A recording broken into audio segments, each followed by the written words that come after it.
Hello everyone, welcome to NSC JE. तो आज हम लोग गैल्वेनिक का सेकंड लेक्चर लेके आए हैं, जिसमें हम लोग फाइनली देखेंगे कि सेल ईएमएफ का क्या रिलेशन है डेल्टा जी से, और हाफ सेल ईएमएफ क्या होती है, और कैसे हम उसी कंडीशंस को चेंज करके निकाल पाएंगे स्टैंडर्ड ईएमएफ।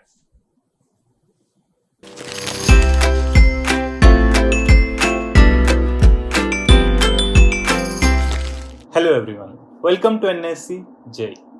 तो यार लास्ट क्लास में हम लोगों ने सीखा था कि what exactly a galvanic cell is और कैसे हम लोग गैल्वेनिक सेल को लिख सकते हैं। तो आज हम लोग उसी कॉन्सेप्ट्स के ऊपर बिल्डअप करेंगे और हम लोग फाइनली देखेंगे कि कैसे हम लोग थर्मोडायनेमिक्स के कॉन्सेप्ट्स को इलेक्ट्रोकेमिस्ट्री के कॉन्सेप्ट्स के साथ कंबाइन करेंगे और समझेंगे कि सेल ईएमएफ क्या होता है। ठीक है जी, चलो स्टार्ट करते हैं with calculation of cell EMF. तो यार कैलकुलेशन ऑफ सेल ईएमएफ में समझने वाली बात यही है कि हमारे पास जैसे एक सेटअप ले लेते हैं। तो मेरे पास क्या है, मेरे पास यहाँ पे कॉपर कैथोड है, जिंक एनोड है, पूरा सॉल्ट ब्रिज, वो पूरे का पूरा सिस्टम जो लास्ट क्लास में हम लोगों ने देखा था, तो वो सेटअप है। अब मुझे पता है गैल्वेनिक सेल क्या करता है। गैल्वेनिक सेल में स्पॉन्टेनियस चेंज होता है, तो अगर स्पॉन्टेनियस चेंज हो रहा है तो यहाँ पे क्या होएगा, इस पूरे सेटअप में मुझे क्या मिलेगी, इलेक्ट्रिसिटी मिलेगी। और वो इलेक्ट्रिसिटी को मैं किसके लिए यूज करता हूँ, किसी वर्क डन के लिए यूज करता हूँ। तो अब की बार हम क्या वर्क डन कर रहे हैं, अब की बार हम लोग यहाँ पे ये बल्ब को लाइट अप कर रहे हैं। तो इस लाइट बल्ब को लाइट करने के लिए मुझे क्या करना पड़ेगा, मुझे एनर्जी जनरेट करनी पड़ेगी। वो जनरेट कौन कर रहा है, वो जनरेट कर रहा है अब की बार हमारा गैल्वेनिक सेल। किसका, कॉपर और जिंक। अब यार यही हम लोग का पूरा पॉइंट है कि हम लोग ये ढूंढना चाह रहे हैं कि कितनी एनर्जी जनरेट होती है और क्या रिलेशन है उस डेल्टा जी में और यहाँ पे इस लाइट बल्ब की इलेक्ट्रिकल एनर्जी में। तो हम लोग क्या करना चाह रहे हैं, हम लोगों को एक चीज समझ आई कि जो हमारा ये पूरा सेटअप है, यहाँ पे कौन सा रिएक्शन हो रहा है, यहाँ पे हो रहे हैं केमिकल रिएक्शंस। तो केमिकल रिएक्शन से मुझे कुछ डेल्टा जी मिलेगा, ऑब्वियसली मिलेगा। और यहाँ पे इस साइड पे, इस लाइट बल्ब वाले सेटअप पे मुझे क्या मिलेगा, मुझे मिलेगी एक इलेक्ट्रिकल एनर्जी। एक साइड पे मेरे पास डेल्टा जी है, दैट इज केमिकल एनर्जी है, और एक साइड पे मेरे पास इलेक्ट्रिकल एनर्जी है। ठीक है, तो केमिकल एनर्जी तो मुझे पता है केमिकल रिएक्शंस कर करके हम लोगों को मिल जाती है, बट इलेक्ट्रिकल एनर्जी अब हमें को कैलकुलेट करनी है कितनी आ रही है। तो सीधी सी बात है यार, इलेक्ट्रिकल एनर्जी क्या होगी, basically charge into potential difference. तो यही तो हमारी इलेक्ट्रिकल एनर्जी होती है, फिजिक्स से पढ़ के आते हो आप। चार्ज इनटू पोटेंशियल डिफरेंस मेरी क्या आ जाएगी, इलेक्ट्रिकल एनर्जी आ जाएगी। और चार्ज हम लोग कितना लेके चल रहे हैं, इंपॉर्टेंट है कि चार्ज हमारे पास कितना, आपकी बार चार्ज हमारे पास है नंबर ऑफ मोल्स n है टाइम्स f। यहां पे अब समझने वाली बात है कि ये टर्म्स क्या हैं। तो n क्या हो जाएगा, n हो जाएगा number of moles of electrons. Number of moles of electrons कहां से कहां, फ्रॉम एनोड टू कैथोड। तो ये तो मेरे हो गया भाई n। f क्या है, f तो है भाई charge of 1 mole of electrons, हम लोग फर्स्ट लेक्चर से देख के आए हैं, that is charge of 1 mole of electrons. ये तो मेरा f है। और इनटू मुझे क्या मल्टीप्लाई करना है, इनटू मुझे करना है पोटेंशियल डिफरेंस। तो अब की बार वो पोटेंशियल डिफरेंस को मैं बोलूंगा जी E। तो E क्या हो जाएगा, ये बेसिकली मेजर है मेरा EMF का। EMF क्या है, वही हम लोग को फाइंड करना है। तो यार यहाँ पे E क्या बोल दोगे, ये हमारा अभी के लिए पोटेंशियल डिफरेंस है बेसिकली। तो एक चीज बताओ, डायमेंशन से हम लोग ये बोल सकते हैं कि n का n क्या है, n तो एक नंबर है, ठीक है। f क्या है, चार्ज है, चार्ज का यूनिट क्या होएगा, ये होएगा कूलम, ठीक है। और इनटू e का यूनिट क्या होता है, वोल्टेज, तो यहाँ पे आ जाएगा वोल्ट। और मुझे क्या पता है, मुझे ये पता है कि अगर मैं कूलम इनटू वोल्ट करूं तो कूलम टाइम्स वोल्ट, ये क्या देगा मुझे, ये देगा मुझे जूल। तो मुझे साथ साथ डायमेंशनली वेरीफाई भी करना पड़ेगा जो चीज हम लोग निकाल रहे हैं वो सही है भी या नहीं। तो अब जो n into F into E, that is जो यहाँ पे मेरा NFE आ रहा है, वो बेसिकली क्या आ रहा है, वो बेसिकली टोटल इलेक्ट्रिकल एनर्जी आ रहा है। तो अगर मैं स्ट्रेट अवे यहाँ पे लिख दूं, दैट इज इलेक्ट्रिकल एनर्जी मुझे कितनी मिल रही है, इलेक्ट्रिकल एनर्जी मेरी अब की बार आ जाएगी NFE। तो ये मेरी इलेक्ट्रिकल एनर्जी है। तो ये मुझे एक चीज अभी तक समझ आई कि इलेक्ट्रिकल एनर्जी मेरी कितनी होगी, इलेक्ट्रिकल एनर्जी मेरी हो जाएगी NF। ठीक है जी। और रही बात मेरी दूसरी एनर्जी, केमिकल एनर्जी, वो हमने कितनी ली थी, वो तो हमें पता है रिएक्शन की क्या होती है। दैट इज अगर मैं केमिकल एनर्जी की बात करता हूं तो केमिकल एनर्जी मेरे पास आ रही है डेल्टा जी, ठीक है। अब यार सिंपल सी बात ये है कि टोटल एनर्जी चेंज हम लोग बाय कंजर्वेशन ऑफ एनर्जी, मुझे क्या पता है, मुझे ये पता है कि टोटल एनर्जी का कोई चेंज नहीं हो सकता। That is energy can neither be created nor be destroyed. बस वो क्या कर सकते हैं, एक फॉर्म से दूसरे फॉर्म में हम लोग कन्वर्ट कर सकते हैं। तो सीधी सी बात है यार, कि अगर मैं टोटल एनर्जी चेंज बोलूं, दैट इज टोटल चेंज कितना होगा, डेल्टा जी प्लस NFV, ये टोटल चेंज हो जाएगा एनर्जी का, ये किसके बराबर हो जाएगा, टोटल नेट चेंज हमें पता है कंजर्वेशन ऑफ एनर्जी से कितना होना चाहिए, 0 होना चाहिए, तो ये चेंज आ जाएगा जी 0। तो यहां से मुझे क्या पता लग रहा है कि डेल्टा जी मेरा किसके बराबर आ रहा है, माइनस NFE के बराबर आ रहा है। और ये हमारे लिए बहुत ज्यादा इंपॉर्टेंट इक्वेशन है कि डेल्टा जी मेरा किसके इक्वल है, delta ji is minus NFE। अब पॉइंट ये समझ आ रहा है कि ये डेल्टा जी, जो ये रिलेशन है delta G equal to minus NFE, ये किसके बराबर होगा, ये किसके लिए यूज होगा, वो ज्यादा इंपॉर्टेंट है। तो ये किसके लिए यूज होगा, ये आपका चाहे फुल सेल रिएक्शन हो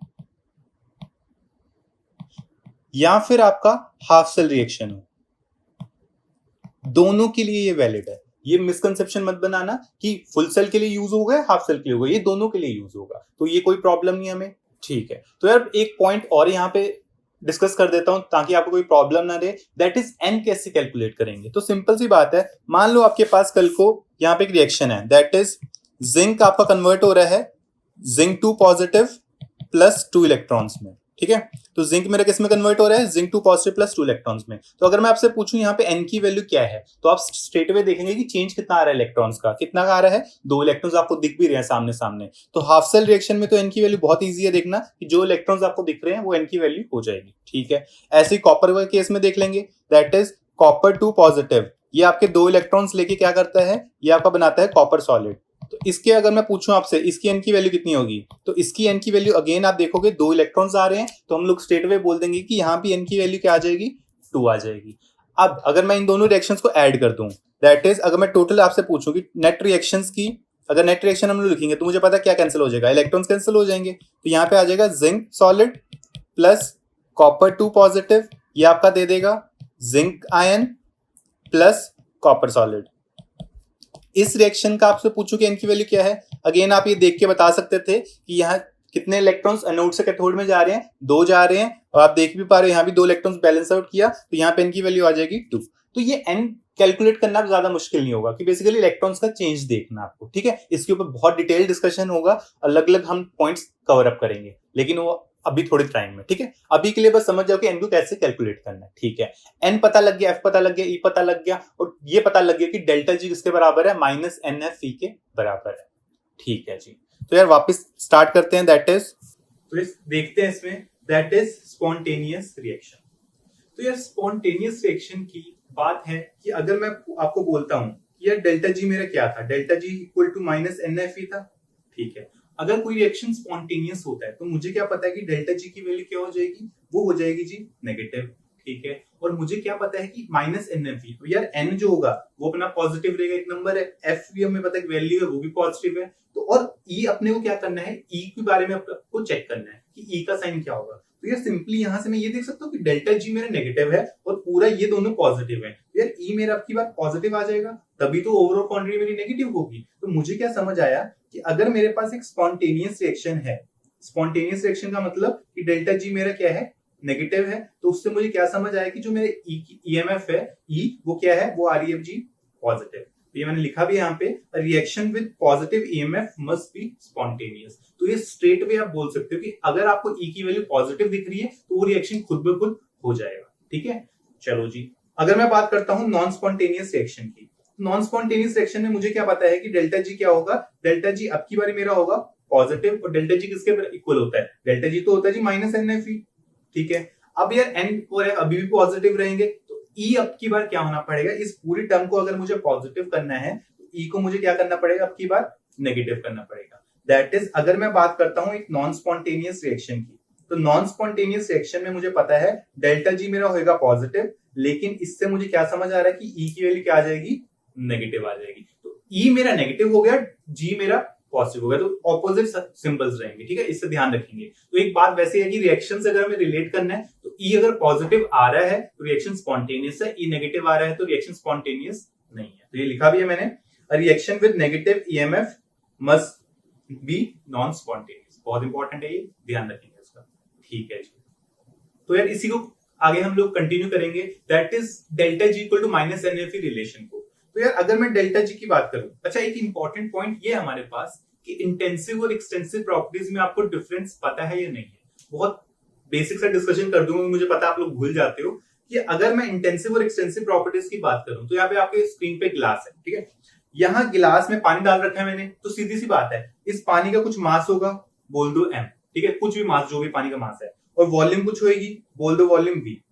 अब मुझे क्या पता है कि मास m है, वॉल्यूम v है, तो अगर मैं इसकी डेंसिटी पूछता हूं आपसे, तो डेंसिटी क्या हो जाएगी, d1 बोल दो डेंसिटी इस ग्लास की, दैट इज वो हो जाएगी m/v, ठीक है। अब मैं आपको क्या बोलता हूँ, यही गिलास पकड़ो, इसमें और पानी डाल दो, जितना पहले पानी था उतना ही और डाल दो। तो अगर उतना ही पानी मैं इसमें और डाल दूं तो मुझे क्या पता है कि मेरे को कुछ इस टाइप का गिलास मिल जाएगा जिसमें डबल पानी डाल दिया। तो अब मुझे पता है कि अब इसका मास हो जाएगा 2m और इसकी वॉल्यूम हो जाएगी 2v।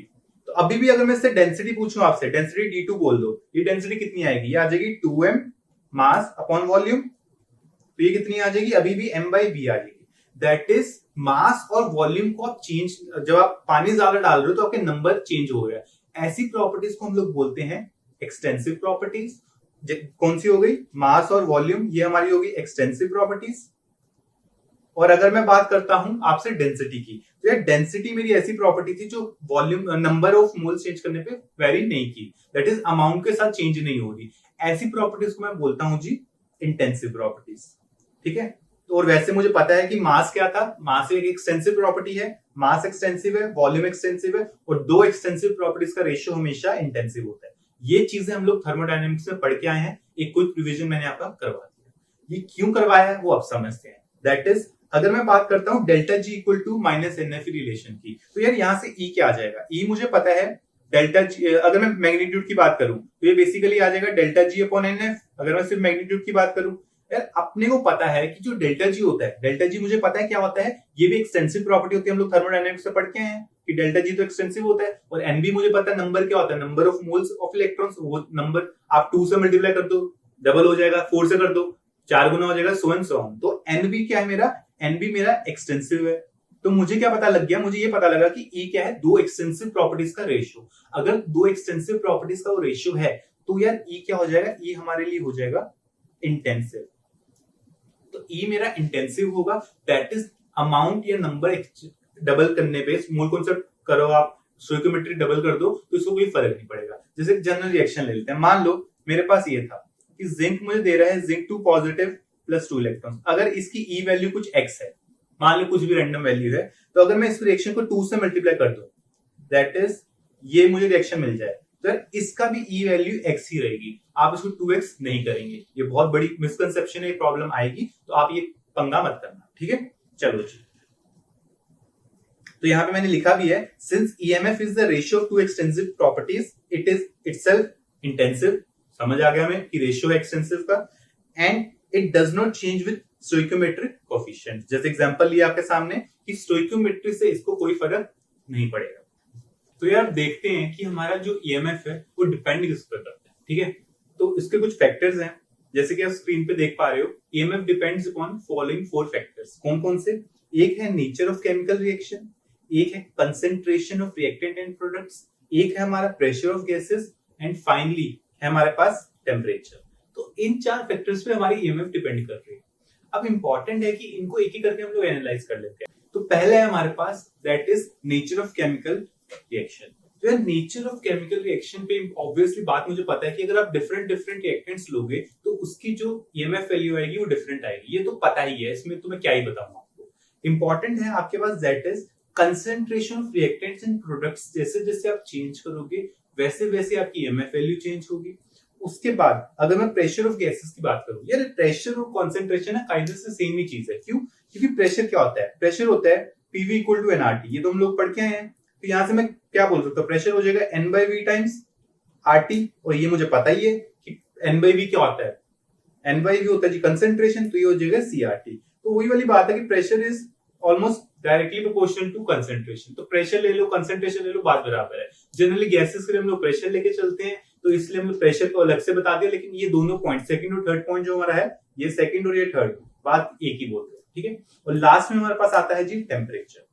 तो यार EMF इन 4 फैक्टर्स पे डिपेंड कर रहे हैं, ठीक है। बहुत सारे फैक्टर्स हो गए, ये तो मुश्किल हो जाएगी। तो हम लोग क्या करेंगे, हम लोग ना कोशिश करेंगे बहुत जितने फैक्टर्स को हम लोग मिनिमाइज कर सके, दैट इज अलग कर दें। हम लोग इन फैक्टर्स को डिफरेंशिएट करेंगे, दैट इज मैं चाह रहा हूं कि कोई एक वैल्यू हो। अगर नेचर ले लो, सबसे पहले नेचर है, अगर मैं सिर्फ नेचर के बेसिस पे डिफरेंशिएट करता फिर थोड़ा इजी होता।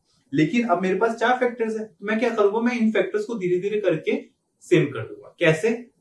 उसके लिए हमारे पास आती है next condition, that is SATP conditions. तो एसएटीपी कंडीशंस पे आते हैं।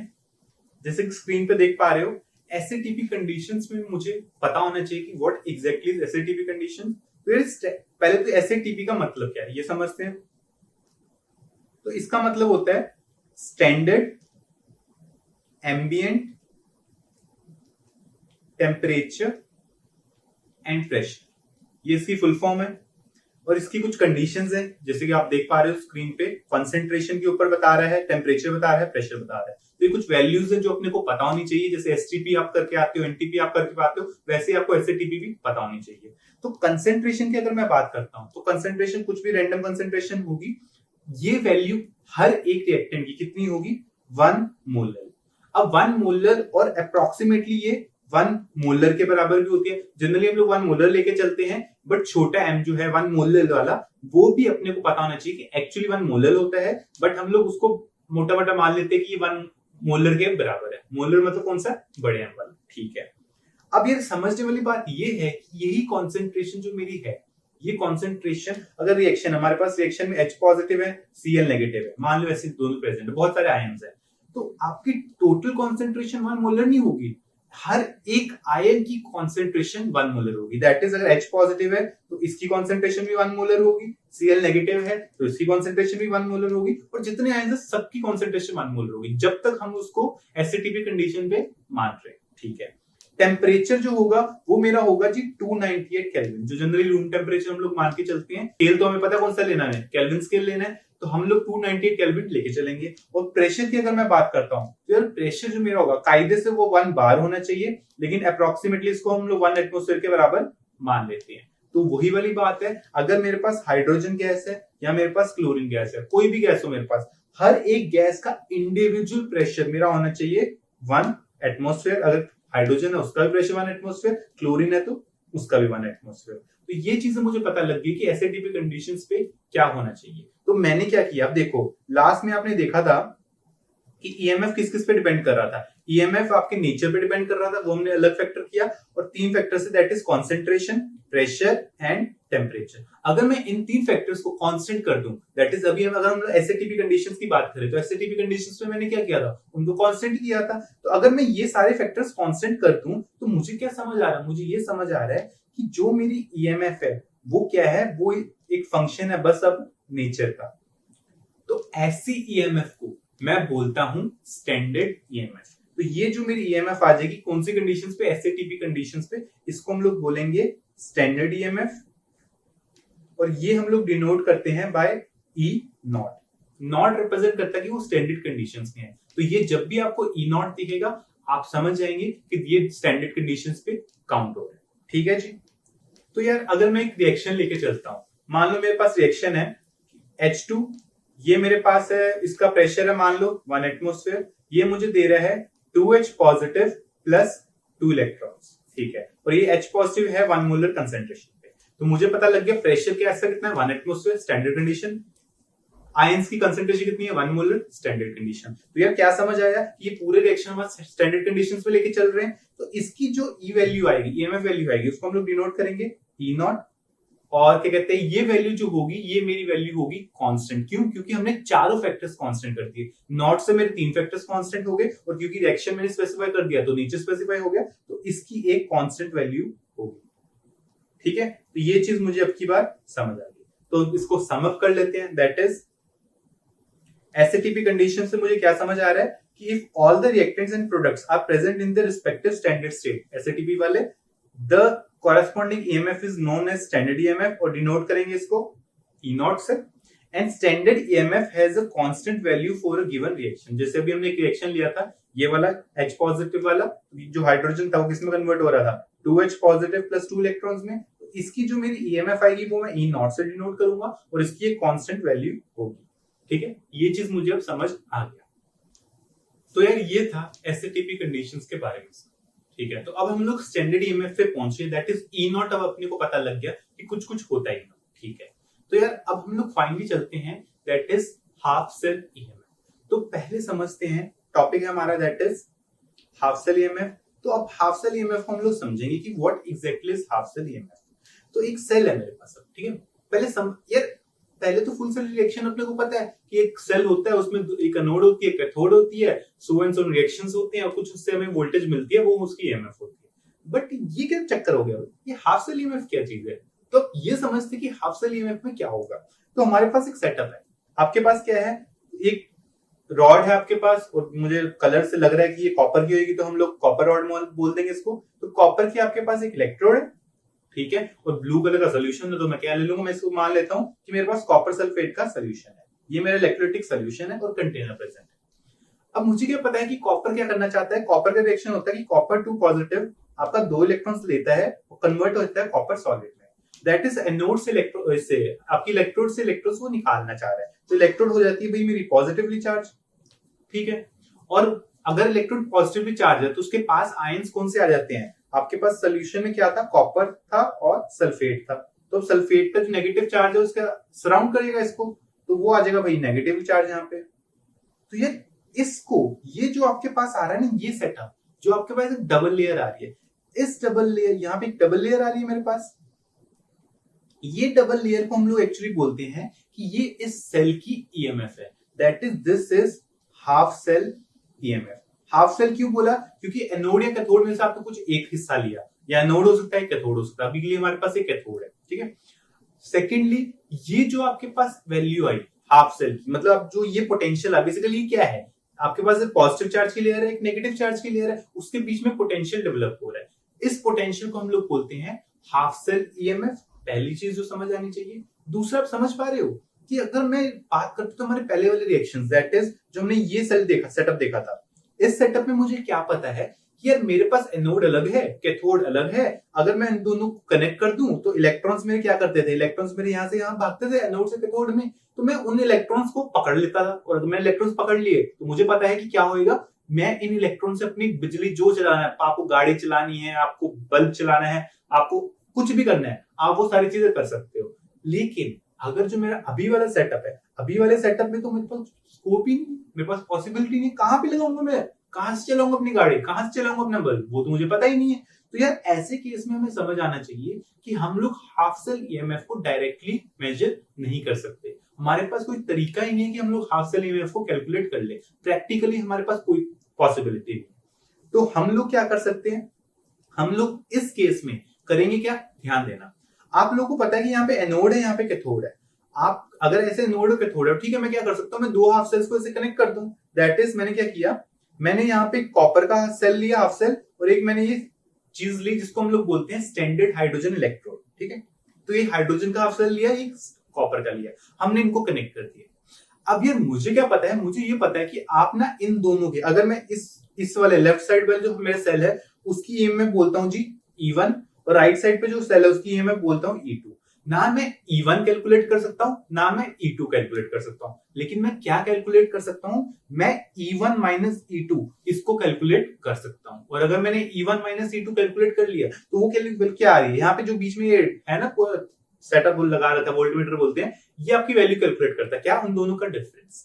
तो यार मुझे E1 माइनस E2 ये वैल्यू मुझे पता है, लेकिन मुझे ना E1 पता है ना E2 पता है। तो आप क्या करो, अगर इसी केस में आपसे मैं बोलता हूं कि आप किसी एक वैल्यू को आर्बिट्रली कुछ भी मान लो। मैंने क्या बोला कि ये जो ये SHE है, इसको हम लोग शॉर्ट में SHE बोलते हैं, शी। तो इसको हम लोग क्या बोलते हैं कि इसकी जो EMF वैल्यू है वो 0 है। मैंने बोल दिया, क्यों हुई मुझे नहीं पता, बट लेकिन मैंने मान लिया। अगर मैं इसकी वैल्यू 0 मान लूं तो मुझे क्या पता है, इस रिएक्शन में E1 minus E2 equal to some value, वहां पे अगर मैं ये वैल्यू 0 बोल दूं तो यार ये E1 मेरी वैल्यू सीधे सीधे जो भी आपका शो हो रहा है, यहाँ पे 0.34 शो हो रहा है, तो ये 0.34 डायरेक्ट आ जाएगी वैल्यू। दैट इज अगर मैं आर्बिट्रली किसी एक सेल को एक हाफ सेल को कोई भी वैल्यू दे दूं तो उसके रिस्पेक्ट में मैं सारी वैल्यूज कैलकुलेट कर सकता हूं। तो एक को स्टैंडर्ड मान लिया, उसके रिस्पेक्ट में सारी वैल्यूज कैलकुलेट कर ली। यही स्टैंडर्ड हमारा क्या होता है, स्टैंडर्ड हाइड्रोजन इलेक्ट्रोड होता है। इसके ऊपर बहुत डिटेल डिस्कशन होगा आगे, लेकिन अभी के लिए क्या पता लग गया, हमें एक चीज दिमाग में रखनी है कि स्टैंडर्ड हाइड्रोजन इलेक्ट्रोड की जो ईएमएफ वैल्यू है वो 0 है। ये चीज समझ आ गई, ठीक है। तो इसको समराइज करते हैं अपने पॉइंट्स में थोड़ा सा। That is half cell EMF में it is the potential difference developed across electrical double layer due to half cell reaction. पहले जो हमने सबसे पहले डायग्राम में देखा, practically the half cell EMF can not be calculated. वो मैंने आपको बताया था कि वो जो आपके पास जंक्शन पोटेंशियल डेवलप होता है उसे आप कैलकुलेट नहीं कर सकते, as there is no flow of charge across the electrical double layer. Obviously तार तो लगानी रखी भी दोनों के बीच में आपने, तो और क्या बोलता है, we can measure the difference in the half cell EMF. जैसे मैंने आपको बोला E1 माइनस E2 आप मेजर कर सकते हो, but can not calculate the exact value of half cell EMF. ना E1 पता है ना E2 पता, तो एक को स्टैंडर्ड मान के हमने सबकी वैल्यूज कैलकुलेट कर ली। ठीक है, तो यार कंटिन्यू करते हैं, that is half cell EMF. तो यार हाफ सेल ईएमएफ मुझे पता है दो टाइप की है, एक होता है जिसको मैं बोलता हूं ऑक्सीडेशन पोटेंशियल, एक है जिसको हम लोग बोलेंगे रिडक्शन पोटेंशियल। तो एक को अच्छे से समझ जाएंगे, दूसरी उसी को रिवर्स कर देंगे तो उल्टी चीज आ जाएगी। तो यार ऑक्सीडेशन पोटेंशियल की अगर मैं बात करता हूं तो एक रिएक्शन ले लो ऑक्सीडेशन वाला, दैट इज जिंक मुझे दे रहा है जिंक 2 पॉजिटिव प्लस 2 इलेक्ट्रॉन्स। मुझे कैसे पता है ऑक्सीडेशन हुई, क्योंकि इलेक्ट्रॉन्स मेरे कहाँ है, इलेक्ट्रॉन्स गिव अप हुए, राइट साइड इलेक्ट्रॉन्स आते हैं, तो इलेक्ट्रॉन्स बेसिकली जिंक ने डोनेट कर दिए, तो उसको हम लोग ऑक्सीडेशन बोलेंगे। और इस टाइप की जो ईएमएफ जनरेट होगी इस हाफ सेल में, उसको हम लोग बोलेंगे इसकी ऑक्सीडेशन पोटेंशियल। तो यार इसको डिनोट कैसे करूंगा मैं, वो समझो, that is E naught, not मतलब स्टैंडर्ड स्टेट, इतना समझ आ गया।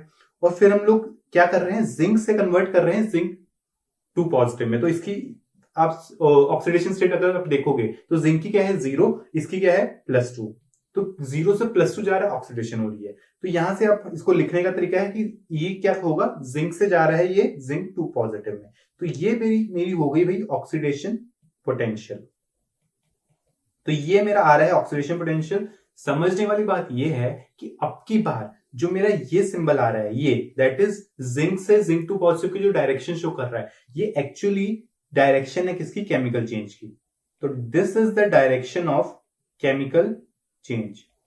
तो अब की बार मुझे वो चीज का ध्यान नहीं रखना, जैसे नोटेशन में तो हम लोग नहीं कह सकते थे श्योरली कि डायरेक्शन है या नहीं है, तब तो मैंने आपको वार्निंग दी थी, लेकिन अब कोई सीन नहीं, अब तो मैं खुद बोल रहा हूं कि अगर आप ऑक्सीडेशन पोटेंशियल आपको दिख रही है तो मतलब ऑक्सीडेशन वहां पे हो रहा होगा, दैट इज अगर ई जो जिंक होएगा वो जिंक से जिंक 2 पॉजिटिव में कन्वर्ट होगा, ये आपको ई नॉट वैल्यू ये चीज बता रही है। अब ये सिंपल सी बात है, मुझे एक बात बताओ, दैट इज ये ई नॉट वैल्यू है, और अभी अभी हमने स्टार्टिंग में इस चैप्टर के लेक्चर में हमने यही देखा था कि अगर ई नॉट वैल्यू मेरी बहुत ज्यादा पॉजिटिव होती है तो मुझे क्या पता है कि रिएक्शन स्पॉन्टेनियस होता है। दैट इज अगर मेरे पास इसकी बहुत ज्यादा value, high value of E not zinc से जिंक 2 पॉजिटिव, तो मुझे पता है कि बहुत ज्यादा टेंडेंसी है जिंक की कन्वर्ट होने की जिंक 2 पॉजिटिव में, तो उसका जो डेल्टा जी होगा वो उतना ही नेगेटिव होएगा। दैट इज ए बहुत स्पॉन्टेनियस रिएक्शन है। तो सीधी सी बात आपको मैं ये बोल दूं कि ठीक है, अगर आप बोल रहे हो कि जिंक जिंक 2 पॉजिटिव में कन्वर्ट होना चाह रहा है, तो यार ओवरऑल रिएक्शन क्या है, ऑक्सीडेशन हो रहा है, और जो चीज में खुद में ऑक्सीडेशन होता है उसको हम लोग क्या बोलते हैं, जो खुद ऑक्सीडाइज होता है उसको हम लोग बोलते हैं जी रिड्यूसिंग एजेंट।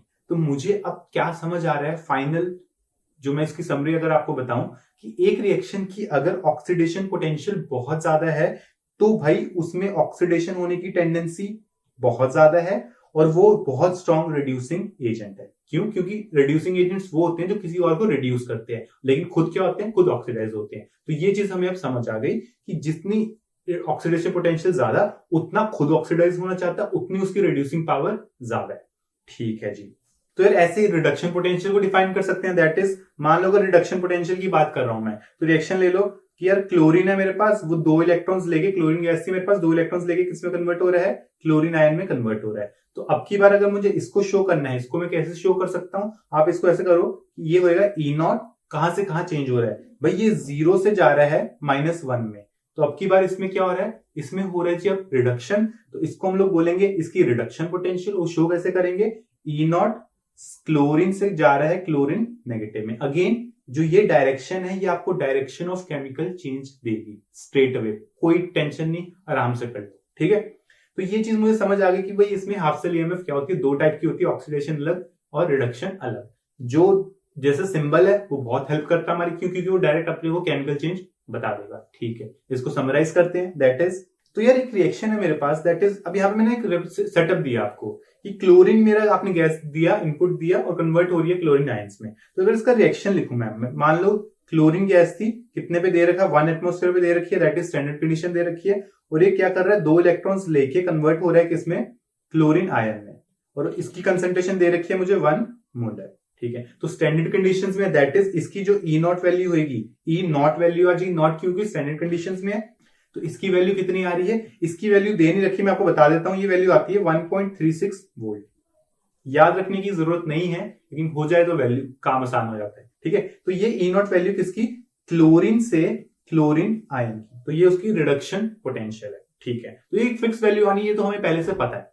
अब मेरा आपका क्वेश्चन ये है कि ठीक है, ये आपको मैंने दे दिया, अगर मैं कल से आपको बोलूं कि भाई बताओ इसकी वैल्यू क्या है, हाफ Cl2 प्लस एक इलेक्ट्रॉन, ये आपको दे रहा है Cl आयन, ठीक है। कंसेंट्रेशन वही है कि 1 एटमॉस्फेयर पे था ये, और ये हमारे पास 1 मोलर पे।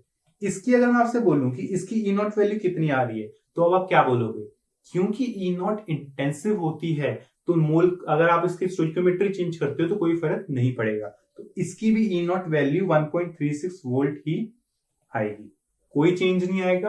अब की इसकी बार भी जो वैल्यू आएगी ई नॉट वो सेम आएगी। लेकिन अगर मैं इस रिएक्शन को रिवर्स कर दूं, दैट इज कोई भी रिएक्शन, पहला वाला ले लो, दूसरा वाला ले लो, कोई भी ले लो, मैं दूसरा ले रहा हूं, अगर मैं ये रिएक्शन लिखूं कि भाई क्लोरीन आयन मुझे दे रहा है क्लोरीन गैस और एक इलेक्ट्रॉन रिलीज कर रहा है, इसकी अगर मैं ई नॉट वैल्यू लिखूंगा इस रिएक्शन की, तो भाई वो रिवर्स हो जाएगा, सिंबल उसका नेगेटिव हो जाएगा, क्योंकि अगर सामने वाला स्पॉन्टेनियस है तो दूसरा क्या होगा, नॉन स्पॉन्टेनियस होगा। तो इसकी ई नॉट वैल्यू कितनी हो जाएगी, ये हो जाएगी 1.36 वोल्ट नेगेटिव, ठीक है।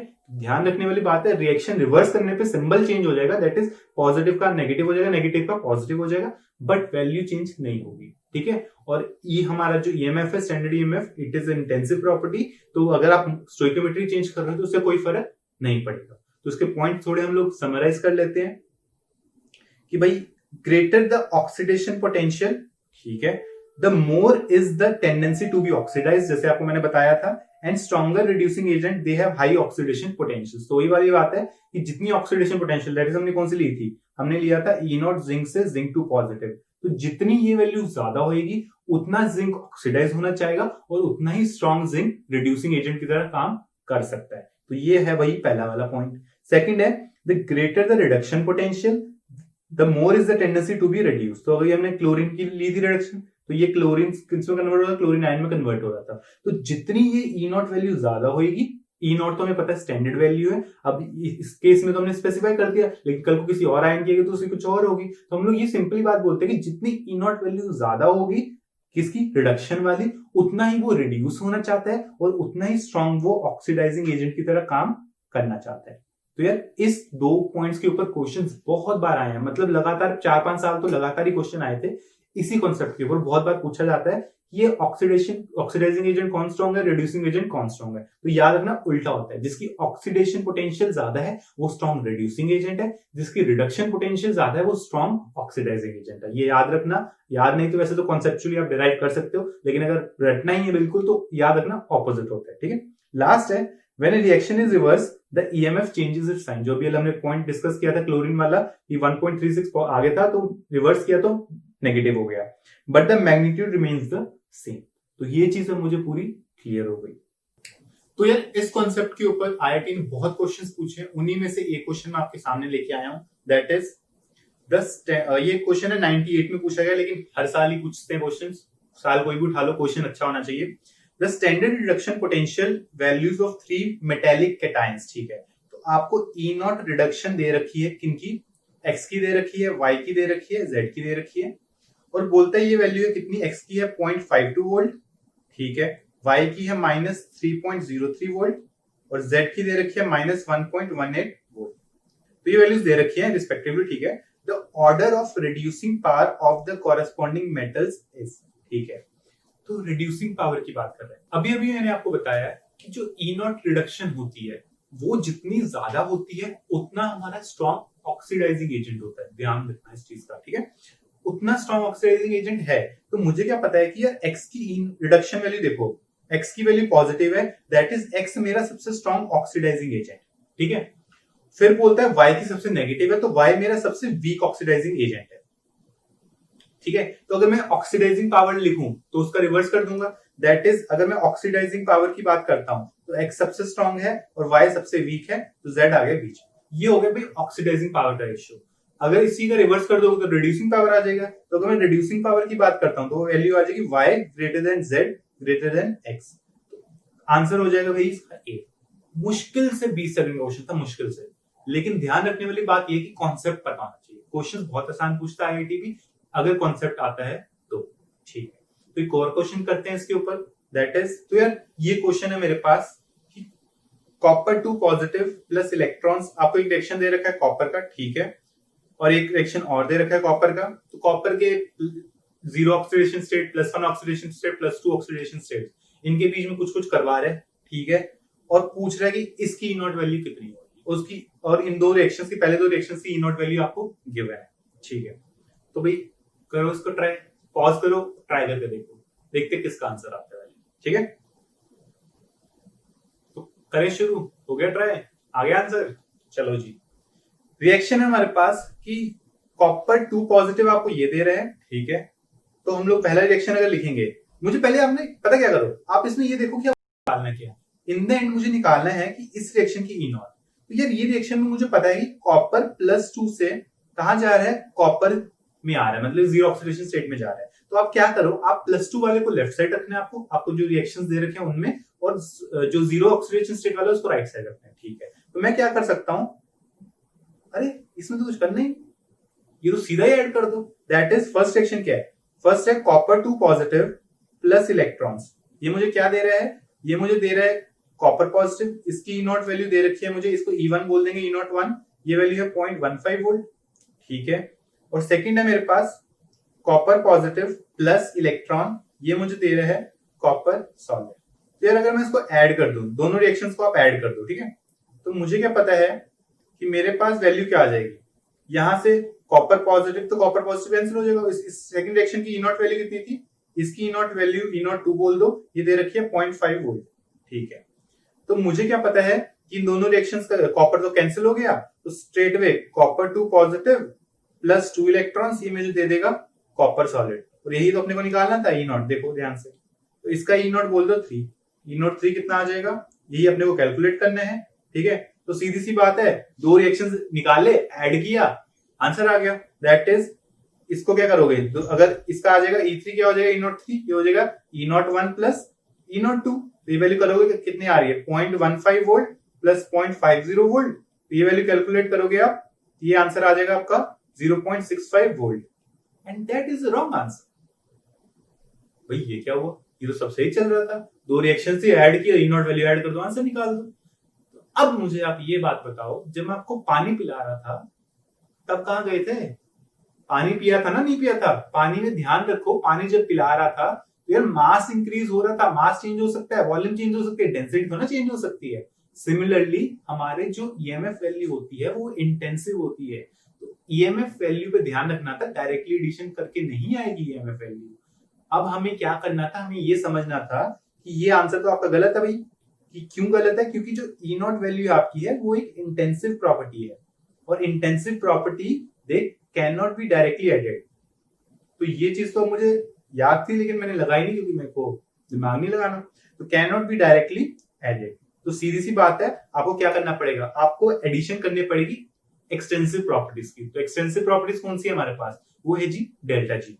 तो अपने को एक रिलेशन पता है कि डेल्टा जी क्या होती है, ये तो एक्सटेंसिव प्रॉपर्टी है, और इसको हम लोग यूज करके हम लोग निकालेंगे ऐसे क्वेश्चंस को। दैट इज डेल्टा जी होता है भाई मेरा -NFE, ठीक है। तो डेल्टा जी नॉट मेरा क्या है, -NF, E नॉट बोल दो स्टैंडर्ड कंडीशंस पे। तो यार सीधी सी बात, आप क्या करो, आप इस रिएक्शन में, पहले वाले रिएक्शन का, इस रिएक्शन का कुछ डेल्टा जी बोल दो, सिमिलरली इसका कुछ डेल्टा जी बोल दो, और इसका भी डेल्टा जी बोल दो, और हम लोग क्या कर सकते हैं, हम लोग इन डेल्टा जी को इक्वेट कर देते हैं। तो आप ऐसा कर दो, दैट इज, इसका डेल्टा G1 बोल दो, इसका डेल्टा G2 बोल दो, इसका डेल्टा G3 बोल दो। तो मुझे क्या पता है, मुझे ये पता है कि जो मेरे डेल्टा G होगा, डेल्टा G3, वो किसके बराबर हो जाएगा, वो delta G1 plus delta G2 के बराबर हो जाएगा।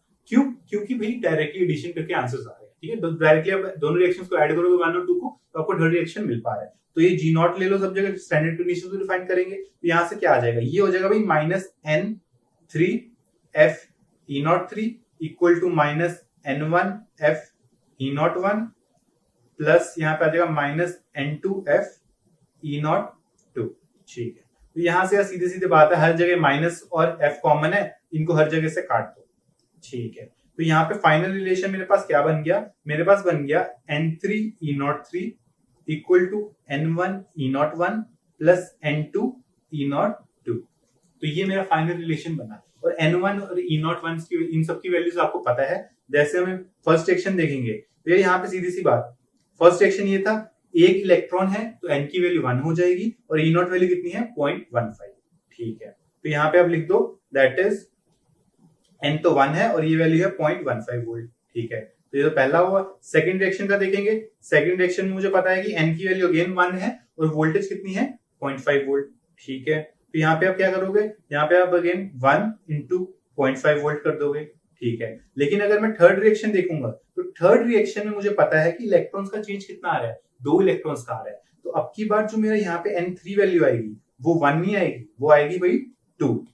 तो ये 2 टाइम्स E03।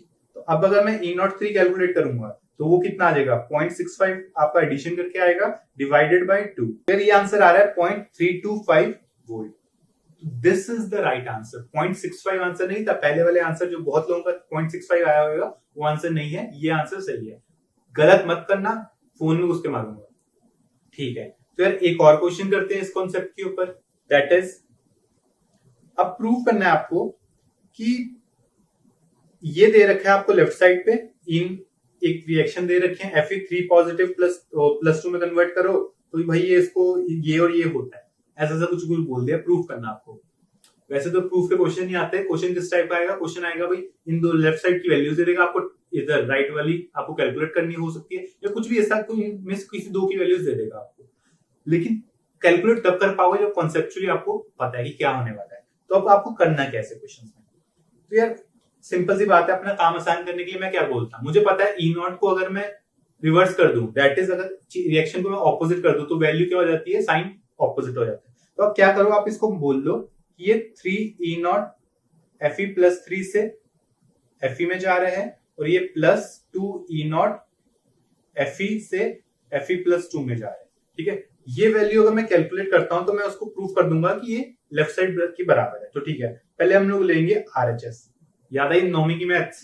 ठीक है, तो RHS लेंगे, तो RHS में मुझे पता है क्या हो रहा है, आपका आयरन जो Fe+3 में था वो किस में जा रहा है, वो जा रहा है Fe सॉलिड में, 0 में। तो यहाँ क्या करेगा, ये 3 इलेक्ट्रॉन्स लेगा। ठीक है, रिडक्शन हो रही है। ठीक है, नेक्स्ट आपके पास था कि जो हमारा ये Fe से कन्वर्ट हो रहा है Fe+2 में।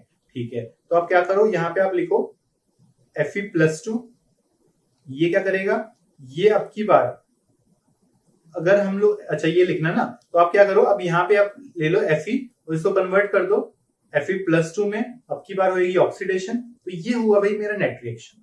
ठीक है, अब मैं अगर इनको ऐड कर दूं, तो अगर मैं इनको ऐड करूंगा तो मुझे क्या मिलेगा, यहां से तो मेरे 2 इलेक्ट्रॉन्स, यहाँ पे 1 इलेक्ट्रॉन बच गया, Fe0 से Fe0 कैंसिल हो गया, तो फाइनली मेरे पास क्या बच रहा है, फाइनली मेरे पास Fe+3 आ रहा है, वो 1 इलेक्ट्रॉन लेके किसमें कन्वर्ट हो रहा है, कन्वर्ट हो रहा है जी Fe+2 में। और ये इसकी जो E0 वैल्यू होगी वो क्या होगी, E0 Fe+3 से Fe+2। और यही हम देखो लेफ्ट साइड पे यही था, लेकिन अभी हमने इक्वल प्रूव नहीं किया। वो कैसे प्रूव होगा उसका ध्यान रखना है कि जब मुझे यहाँ पे वही वाली चीज करनी है कि भाई N1 E1, अब याद रखना कि डेल्टा जी बार बार मत करना, फालतू के लंबे चौड़े काम है, मुझे नहीं पसंद वो। आप direct N1 E1 plus N2 E2 equal to N3 E3 के साथ कर देना। तो इसकी वैल्यू आप बोल दो, दैट इज इसकी बोल दो E03, ये वैल्यू आ गई भाई E01 और ये आ गई E02। तो मुझे क्या करना है, मुझे यहाँ पे रखना है कि जो E03 है वो क्या है, वो बेसिकली E0 Fe+3 से Fe+2, ये किसके बराबर हो जाएगा, इसके इलेक्ट्रॉन्स कितने थे, इलेक्ट्रॉन्स ध्यान रखना था यहाँ पे एक ही था, तो ये तो 1 ही है तो 1 ही रहने दिया मैंने। ये किसके बराबर है, ये E01 कितना है, E01 जो आपका है उसके साथ 3 इलेक्ट्रॉन्स हैं, तो ये हो जाएगा 3 टाइम्स E01। तो E01 है आयरन, +3 से कन्वर्ट हो रहा है आयरन में, प्लस आपका क्या है सेकंड वाले में E02 के साथ कितने इलेक्ट्रॉन्स हैं, 2 इलेक्ट्रॉन्स हैं, तो ये आ जाएगा +2 टाइम्स E0 Fe से कन्वर्ट हो रहा है Fe+2। तो यार यही स्टेटमेंट अपने को प्रूफ करनी थी और यही हम लोगों ने प्रूफ कर दी। कोई दिक्कत इसमें है तो भाई नीचे कमेंट सेक्शन है, पूछ लो। ठीक है जी, तो यार ये था क्वेश्चन। ठीक है, अब ऐसे बहुत सारे क्वेश्चन आप कर सकते हो, कोई दिक्कत नहीं। अब मुझे बहुत इंपॉर्टेंट पॉइंट आपको समझाना है, और ये समझ आ गया तो आपको ये सारे क्वेश्चंस में कभी प्रॉब्लम नहीं आएगी। ये कॉन्सेप्ट पे ध्यान देना बहुत इंपॉर्टेंट है, और ये ऐसा कॉन्सेप्ट है जो अभी तक काफी लोगों को क्लियर नहीं हुआ आज तक। तो आप इस पे ध्यान देंगे, फोकस करेंगे और मेरे साथ समझेंगे। तो यार क्या है, कहना क्या चाह रहा हूँ वो सुनो। तो मुझे क्या पता है कि जो डेल्टा जी होता है वो क्या होता है, -NF होता है। ये तो हो गया भाई किसी भी टेम्परेचर पे। अगर मैं आपको बोलता हूँ स्टैंडर्ड कंडीशन में, तो स्टैंडर्ड कंडीशन मुझे पता है डेल्टा जी नॉट क्या हो जाएगा, -NF हो जाएगा। और मुझे पता है ये जो कंडीशंस हैं ये हर जगह वैलिड है। फिर चाहे आपका हाफ सेल रिएक्शन हो या आपका फुल सेल रिएक्शन हो, हाफ सेल में भी ऑक्सीडेशन हो या रिडक्शन हो, तो ये मुझे पता है कि हर जगह वैलिड होगा, वो मैं लगा दूंगा, कोई दिक्कत नहीं है। मैं आपको बताना ये चाहता हूं कि अगर हम लोग कोई रिएक्शन लेते हैं, मान लो मैंने एक रिएक्शन लिखा दैट इज जिंक सॉलिड, मुझे कन्वर्ट कर रहे हैं हम लोग उसको जिंक टू पॉजिटिव, इस रिएक्शन को तो पीछे पड़ गए, +2 इलेक्ट्रॉन्स, ठीक है। और यहाँ पे एक और रिएक्शन ले लो that is copper two positive +2 electrons is going to give me copper, ठीक है। ये रिएक्शंस हमें पता नहीं, याद नहीं थे तो अब तक याद हो गए होंगे।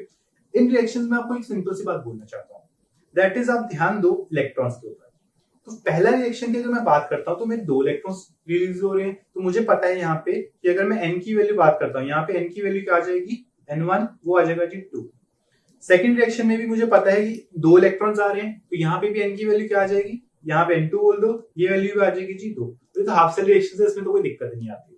मैं आपको बोलना ही चाह रहा हूँ, जब आपको कंप्लीट सेल रिएक्शंस की बात करनी होती है, फुल सेल रिएक्शंस की, तो हम लोग क्या करते हैं, हम लोग इनको ऐड कर देंगे डायरेक्टली। तो भाई ये रिएक्शन है, आप क्या करो, यहाँ से इलेक्ट्रॉन्स आप कैंसिल आउट हो जाएंगे, बनेगा क्या, जिंक आपका जिंक क्या करेगा, कॉपर टू पॉजिटिव के साथ रिएक्शन शो करेगा, वो कन्वर्ट हो जाएगा जिंक टू पॉजिटिव में, और कॉपर सॉलिड रिलीज हो जाएगा, ठीक है। मैं आपको ये चीज बताना चाह रहा हूँ कि ओवरऑल सेल रिएक्शन में मुझे क्या पता है, मुझे इलेक्ट्रॉन्स नहीं दिखते, और अगर मुझे इलेक्ट्रॉन्स नहीं दिखते तो अब हमें फाइनली इस रिएक्शन की भी तो N3 बताना है, ये कितना है, ये कैसे बताएंगे, ध्यान देना इस चीज पर।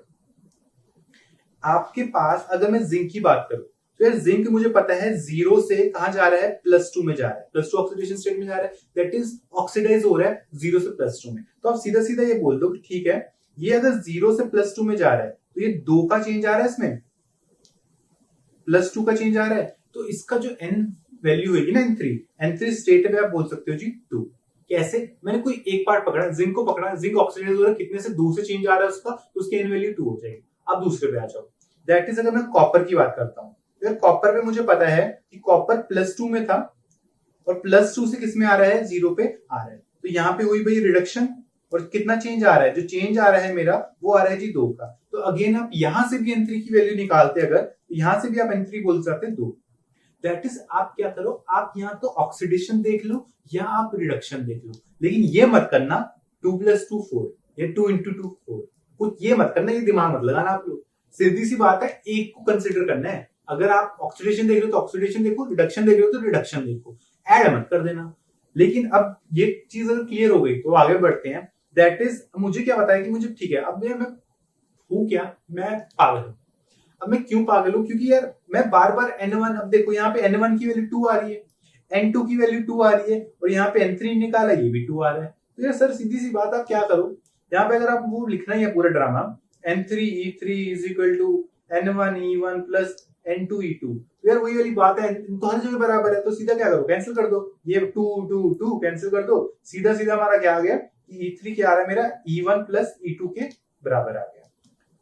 अब यहाँ पे पहले वाले में क्या हो रहा था, जो फर्स्ट वाला रिएक्शन था वो ऑक्सीडेशन हो रहा था, तो इसको क्या बोल देते हैं ये लोग कि नेट रिएक्शन क्या आ रहा है, पहले वाले में ऑक्सीडेशन आ रहा था, ई ऑक्सीडेशन, प्लस सेकंड वाले में हमारा क्या हो रहा है, ऑक्सीडेशन कैसे हो रही थी, देखो जिंक किस में कन्वर्ट हो रहा है, +2 में जा रहा है, और यहाँ पे कॉपर 2 पॉजिटिव इलेक्ट्रॉन्स लेके कॉपर में आ रहा है, तो इसको रिडक्शन बोल देंगे, तो ये बोल देते हैं भाई ई रिडक्शन।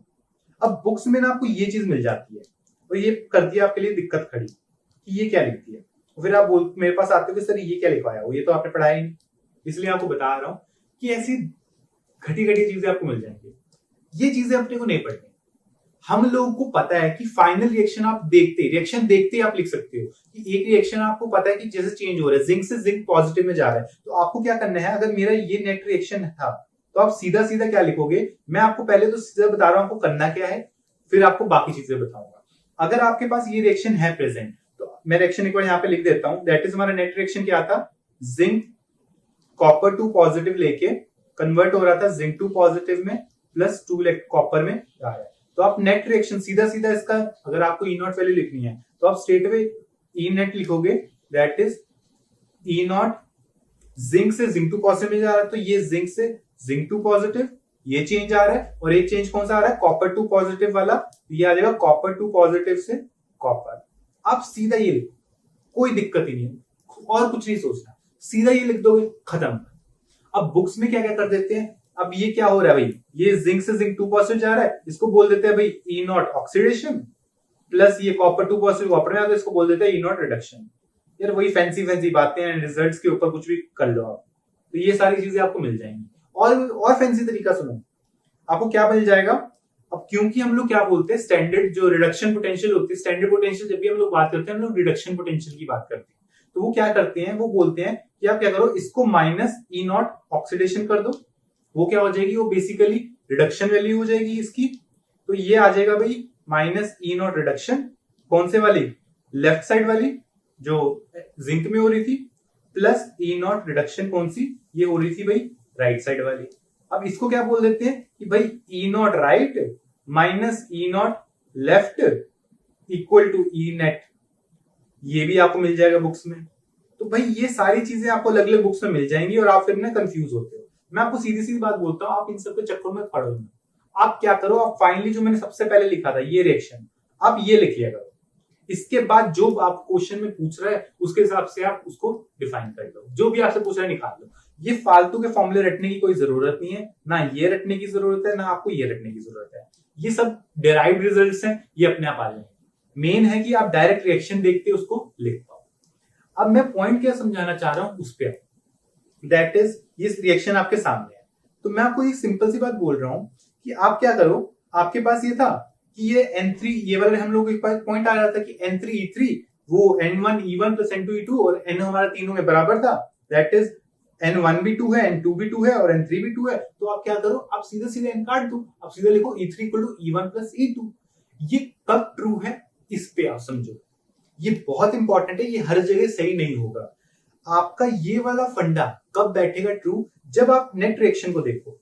अगर मैं नेट रिएक्शन पे ध्यान दे रहा हूं तो मेरे पास क्या आ रहा है, जिंक है वो जिंक +2 में जा रहा है और कॉपर है वो कॉपर में जा रहा है, ये मेरा नेट रिएक्शन है। आप क्या देखो, अगर मेरा जो हाफ सेल रिएक्शंस हैं वो भी एग्जैक्टली यही रिएक्शंस होंगे। समझना जो मैं बोलने जा रहा हूं कि अगर मेरे हाफ सेल रिएक्शन में जिंक मेरा जिंक +2 में जा रहा है, देखो जरा हाफ सेल रिएक्शन, जिंक मेरा +2 में जा रहा है, बिल्कुल सही, और यहाँ पे कॉपर टू पॉजिटिव से कॉपर मिल रहा है। अगर इसका हाफ सेल रिएक्शन देखोगे तो कॉपर टू पॉजिटिव से कॉपर मिल रहा है। ऐसे हाफ सेल रिएक्शंस को मैं बोलता हूं, ध्यान देना, true reactions, true half cell reactions. That is जो हाफ सेल में है वही फुल सेल में है। तो बेसिकली जो चीज फुल सेल रिएक्शन में हो रहा है वही हाफ सेल में चेंज हो रहा है, इसको हम लोग बोलेंगे true reactions. True half cell reactions जब तक होंगे तब तक आप ये वाला फॉर्मूला लगा सकते हो, दैट इज E3 क्या होगा, E1 प्लस E2, क्योंकि N हमारा कट जाएगा।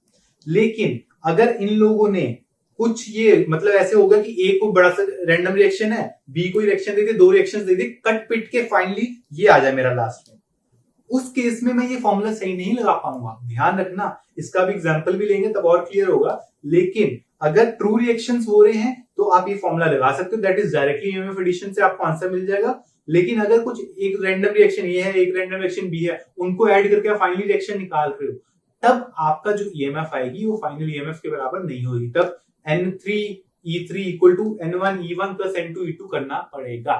ठीक है, क्लियर? ठीक है जी, चलते हैं इसके ऊपर। That is to get the cell EMF, the half cell EMF can be directly added. जैसे हम लोगों ने बात किया कि जो हमारे ट्रू सेल रिएक्शंस, कहां पे लिखा भी मैंने, if that cell reaction represent true redox change, the half cell reactions must be true half cell reactions. पहला पॉइंट था कि अगर आपको ये वाला जो हमने ऑलरेडी लिखा था, दैट इज अगर ई नेट लिखना है आप सीधा उसको E not oxidation plus E not reduction के बराबर लिख सकते हो। ठीक है, सेकंड पॉइंट बोलता है कि ये जो हम लोगों ने E3 को E1 प्लस E2 किया था वो तभी कर सकते हो जब ट्रू चेंजेस होंगे। ध्यान रखना, जो फाइनल रिएक्शन में हो रहा है वही इंडिविजुअल रिएक्शंस में होना चाहिए।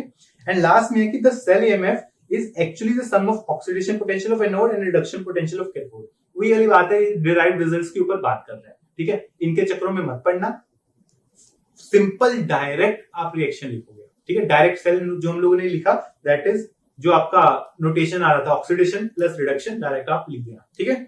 चलो जी एक क्वेश्चन करते हैं इसके ऊपर, that is prove that copper positive disproportionates in solution, और ये आपको दो वैल्यूज दे रखी है, ठीक है।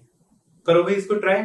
दैट इज आपके पास, मैं एक हिंट दे देता हूं आपको करना क्या है। आपके पास था कॉपर पॉजिटिव, तो कॉपर पॉजिटिव बेस बोल रहा है कि कॉपर पॉजिटिव आपका डिस्प्रोपोर्शनेट करता है। बेसिकली डिस्प्रोपोर्शनेशन का मतलब क्या है, एक बार ऑक्सीडाइज भी कर रहा है और एक बार रिड्यूस भी कर रहा है। तो ये कह रहा है कि आप इस रिएक्शन को, इस रिएक्शन में क्या होएगा, अगर इस रिएक्शन में ध्यान से देखता हूं तो ये +1 में है या +2 में है, यहाँ पे 0 में है। तो एक बार तो भाई इसकी हुई ऑक्सीडेशन और एक बार क्या हुआ इसका रिडक्शन। अगर इस रिएक्शन, और ये कितने हैं, 2 कॉपर हो जाएंगे। इस रिएक्शन की अगर मैं E0 वैल्यू कुछ निकालूं, ये E0 को अगर मैं प्रूव कर दूं ना कि यार ये पॉजिटिव वैल्यू आ रही है, तो मेरा आंसर आ जाएगा। दैट इज स्पॉन्टेनियस कब होगा ये रिएक्शन, डिस्प्रोपोर्शनेट कब करेगा कॉपर पॉजिटिव, जब मैं इस रिएक्शन की ईएमएफ को पॉजिटिव प्रूव कर दूंगा। तो आपको करना क्या है, हिंट यही है कि आप किसी तरह ये रिएक्शन लेके आओ और प्रूव कर दो इस रिएक्शन की E0 वैल्यू क्या है, पॉजिटिव है। उसके लिए आपको इंफॉर्मेशन प्रोवाइडेड है, दैट इज कॉपर 2 पॉजिटिव से कॉपर की E0 दे रखी है एंड कॉपर 2 पॉजिटिव से कॉपर की E0 दे रखी है। तो इस चीज का ध्यान रखना, इनको यूज करके आप कैसे कैसे करके सॉल्व करो। पॉज करो, ट्राई करो, देखते हैं किसका आंसर आता है, ठीक है। तो ये स्टार्ट करते हैं क्वेश्चन को। दैट इज आपको 2 वैल्यूज दे रखी है, एक तो कॉपर 2 पॉजिटिव से कॉपर पॉजिटिव दे रखा है, और मुझे क्या पता, मुझे पता कॉपर पॉजिटिव लेफ्ट साइड आएगा, तो पहले वाले को तो मैं रिवर्स करके लिखूंगा। दैट इज मेरा पहला रिएक्शन हो जाएगा, कॉपर पॉजिटिव कन्वर्ट हो रहा है कॉपर +2 में, और एक इलेक्ट्रॉन ये रिलीज कर रहा है। इसकी E0 वैल्यू कितनी हो जाएगी, इसकी E0 1 बोल दो, ये वैल्यू दे रखी है -0.15 वोल्ट, ठीक है। तो ये मुझे पता लग गया भाई कॉपर पहले वाला, तो इसको कर देते हैं। दैट इज बहुत कोने में चला गया, हाँ जी आ जाओ इधर, ठीक है।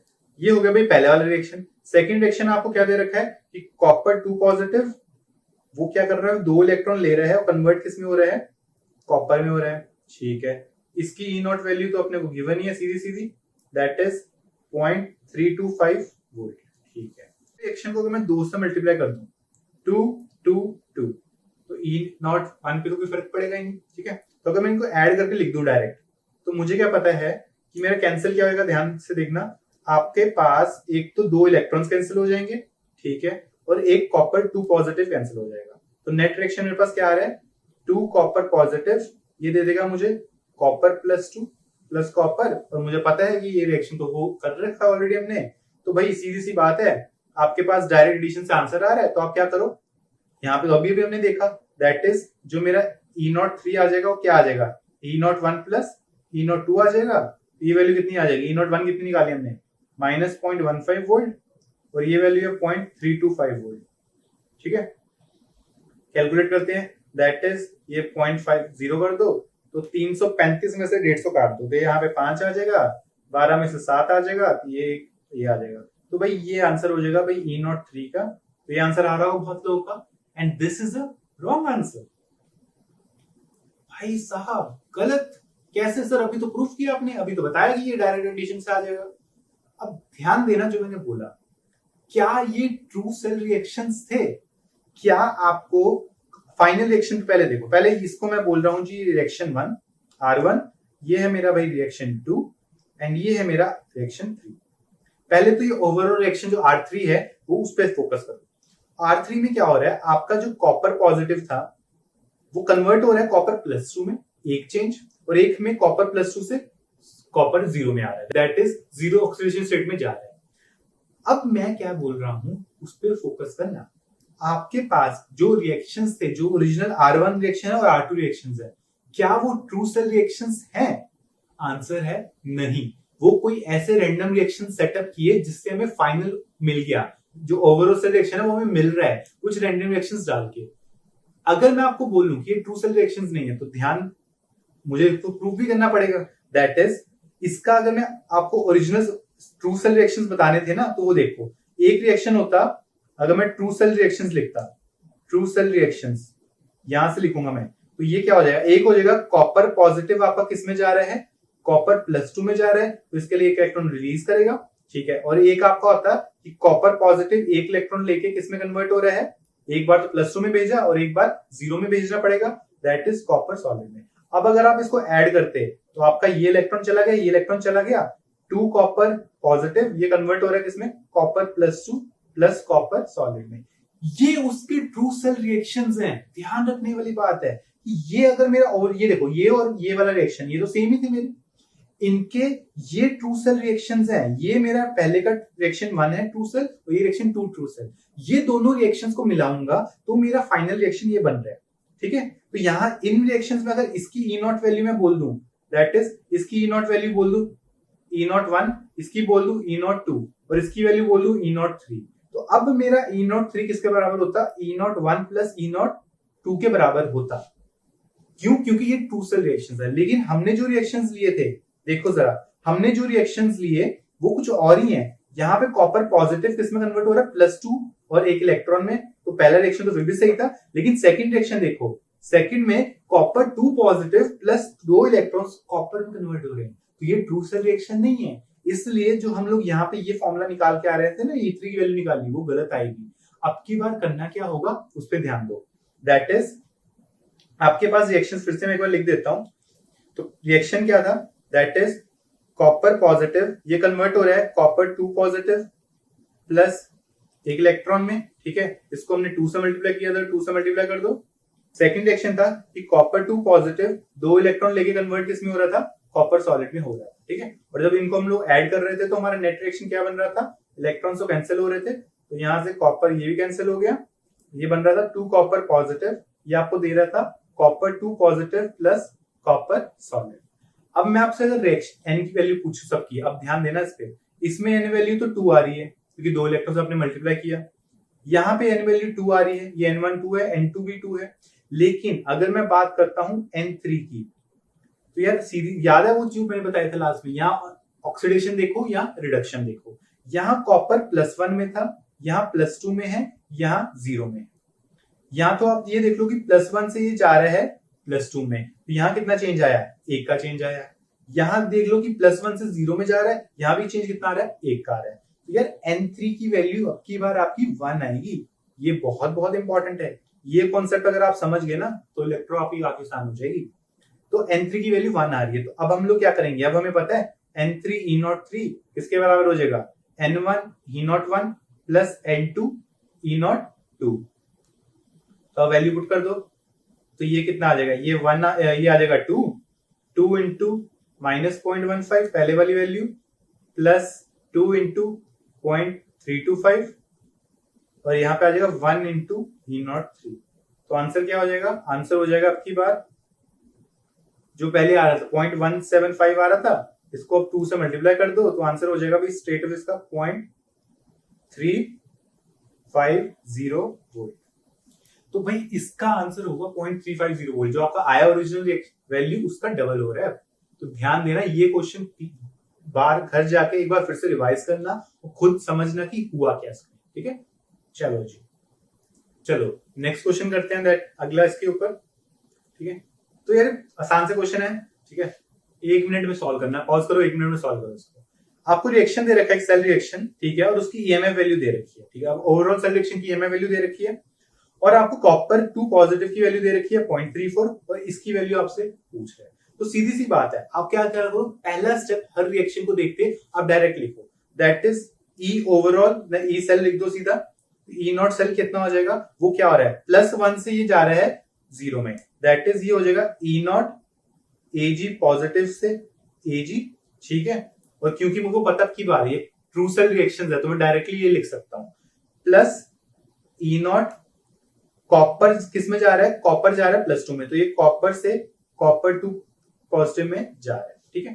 तो ये वैल्यू मेरे को दे रखी है 0.46 वोल्ट, ठीक है। ये वैल्यू मुझे कैलकुलेट करनी है, ठीक है। इसको बोल दो E0 Ag पॉजिटिव से Ag और मुझे E0 कॉपर से कॉपर +2, मुझे इसकी रिवर्स वैल्यू दे रखी है, दैट इज ये वैल्यू हो जाएगी भाई मेरी, इसकी रिवर्स दे रखी तो माइनस कर दो, दैट इज -0.34 वोल्ट।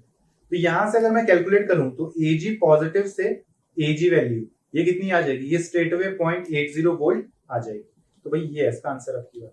ठीक है, कैसे किया अब की बार, क्योंकि अगर मैं फाइनल रिएक्शन देखता तो फाइनल रिएक्शन में मुझे पता है चेंज क्या हो रहा है, Ag +1 से 0 में जा रहा है, और यहाँ पे मुझे दे भी रखा था कि Ag +1 से 0 हाफ सेल रिएक्शन में भी, और कॉपर किस में जा रहा है, +2 से कॉपर में जा रहा है, तो वही चेंज आपका ओवरऑल सेल रिएक्शन में भी है। तो ओवरऑल सेल रिएक्शंस के चेंज अगर हाफ सेल से मैच कर रहे हैं तो डायरेक्टली E0 को आप ऐड कर सकते हो, नहीं तो नहीं कर सकते। लास्ट एग्जांपल में नहीं मैच कर रहा था तो नहीं कर सकते, अब मैच कर रहा है तो आप कर सकते हो। ठीक है, चलो फाइनल क्वेश्चन देखते हैं आज का, दैट इज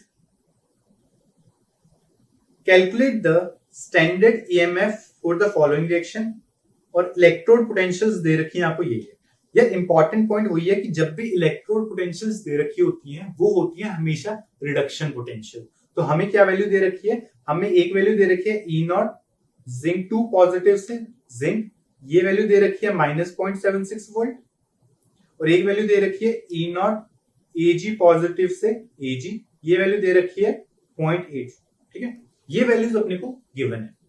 क्वेश्चन में बोल रहा है कि इस रिएक्शन का निकालना है। तो ठीक है, रिएक्शन क्या हो रहा है, रिएक्शन अगर मैं E सेल लिखूं स्ट्रेट अवे, E0 सेल, वो कितना हो जाएगा, पहला आ जाएगा E0 जिंक से जा रहा है भी जिंक +2 में, तो ये आ जाएगा जिंक से जिंक +2। ठीक है, प्लस E0 Ag से जा रहा है ये Ag में, तो ये आ जाएगा E0 Ag से Ag पॉजिटिव से Ag। ठीक है, तो यहाँ पे वैल्यू पुट करो, आपको कौन सी दे रखी है, आपको रिवर्स वैल्यू दे रखी है, तो ये वैल्यू कितनी आ जाएगी 0.76 आ जाएगी। ठीक है, क्योंकि हमने यहाँ पे 2 पॉजिटिव से जिंक का दे रखा था, हमें तो इसको रिवर्स करना है, दैट इज ये वैल्यू आ जाएगी 0.76 वोल्ट, प्लस आपका E0 Ag से Ag दे रखा है, दैट इज Ag पॉजिटिव से Ag में दे रखा है, तो ये वैल्यू कितनी आ जाएगी, ये आ जाएगी 0.80 वोल्ट। तो आंसर कैलकुलेट करोगे ये आ जाएगा 1.56 वोल्ट। तो ये भाई इसका आंसर है। ठीक है, तो with this let's end the lecture. आज हम लोगों ने फाइनली प्रोसीड किया थर्मोडायनेमिक्स वैल्यूज पे। ठीक है, एक और पार्ट है थर्मोडायनेमिक्स का जो हम लोग देखेंगे, डेल्टा एस और इन सबको भी रिलेट करेंगे, लेकिन वो नेक्स्ट आने वाले लेक्चर्स में होगा। अभी के लिए हमें ये समझ आ गया कि delta G equal to -NF होता है, वो हाफ सेल फुल सेल इनमें भी वैलिड होता है। हाफ सेल ईएमएफ क्या चीज है, आज के बाद कोई दिक्कत नहीं आनी चाहिए। एसएटीपी कंडीशंस पे E0 आता है, ये हमें समझ आ गया। और इन जनरल हमें बहुत सारी चीजें पता लगी कि एन को कैसे कैलकुलेट करते हैं। आज के पूरे लेक्चर से एटलीस्ट आप ये चीज समझ पाओगे कि एन वैल्यू कैसे निकालते हैं ओवरऑल सेल रिएक्शन की। वो कॉन्सेप्ट क्लियर हो गया, बहुत सारे न्यूमेरिकल्स प्रैक्टिस किए, तो भाई ये आज हमें गैल्वेनिक सेल काफी हद तक क्लियर हो गया। अभी और भी लेक्चर्स आएंगे गैल्वेनिक के, और भी बहुत सारी चीजें सीखेंगे, different type of galvanic cell अभी भी हमारे बच्चे हुए हैं, metal insoluble, calomel, quinhydrone, ये सारे अभी हम लोग पढ़ते हैं। ठीक है, डू सब्सक्राइब, डू लाइक। अभी भी आप हमें बता सकते हो कि भाई आप करो यार, क्यों नहीं कर रहे, कमेंट्स करो, बताओ हमें कि आपको क्या चाहिए। आपके सारे क्वेरीज हम लोग ले रहे हैं, जो जो टॉपिक्स आप बोलोगे वो हम लोग बनाएंगे, कोई दिक्कत नहीं है यार, जितने बोलोगे उतने बनाएंगे, चाहे टाइम हमें डबल लगे हम डबल लगाएंगे, लेकिन हम आपके सारे वीडियोस बनाएंगे। हम चाहते हैं कि आपकी आईआईटी की तैयारी सबसे अच्छी हो।